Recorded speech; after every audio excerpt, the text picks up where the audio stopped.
Live from Utah's first TV station, ABC 4 News at 4 starts now. Well, good afternoon. I'm Lindsay Aerts. We begin with a major announcement from the Church of Jesus Christ of Latter-day Saints. The church has called President Dallin H. Oaks as the next prophet of the church following the passing of Russell M. Nelson on September 27th.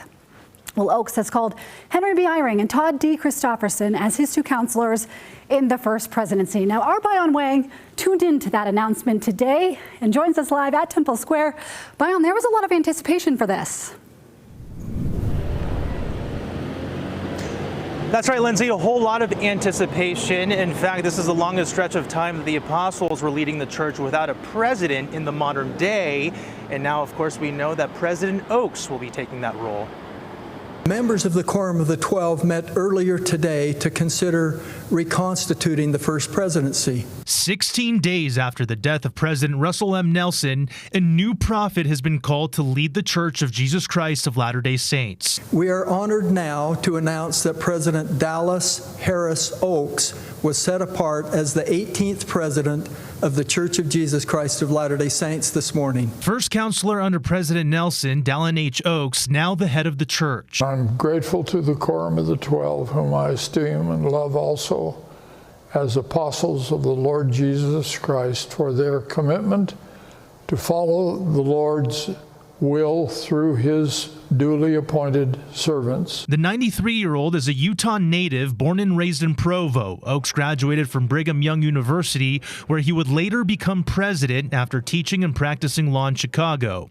Oaks went on to be a justice of the Utah Supreme Court, where he served for 4 years before retiring amid his calling to be an apostle of the church.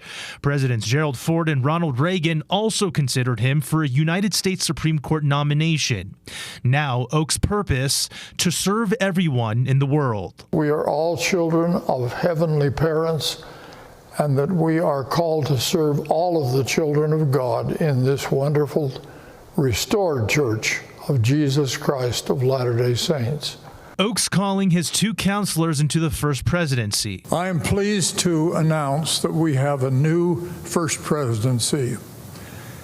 After an extended process of fasting and prayer, I have been inspired by the Lord to call President Henry B. Eyring as first counselor and President D. Todd Christofferson as second counselor in the first presidency. Christofferson, who served as an apostle for nearly 2 decades and was in the presidency of the 70, taking a posture of service amid his calling. I confess that this is not what I expected when I woke up this morning.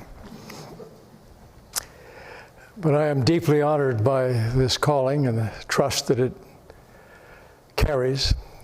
At the same time, I recognize that I'm not called to be honored, but called to serve. Next to Christofferson, Henry B. Eyring, who served in the first presidency 3 times under Presidents Gordon B. Hinckley, Thomas S. Monson, and Russell M. Nelson, now called to serve as a counselor for the 4th time. I can express the gratitude that I feel for the trust from the Lord, and the trust that President Oaks has shown to me. The first presidency now tasked with the ultimate responsibility. I am grateful for the prayers offered by so many members of the church for a new first presidency. I have felt the effect of those prayers, and with my counselors, we will strive in all respects to press forward this great work. The church is now expected to call a new apostle to the Quorum of the 12. Lindsay?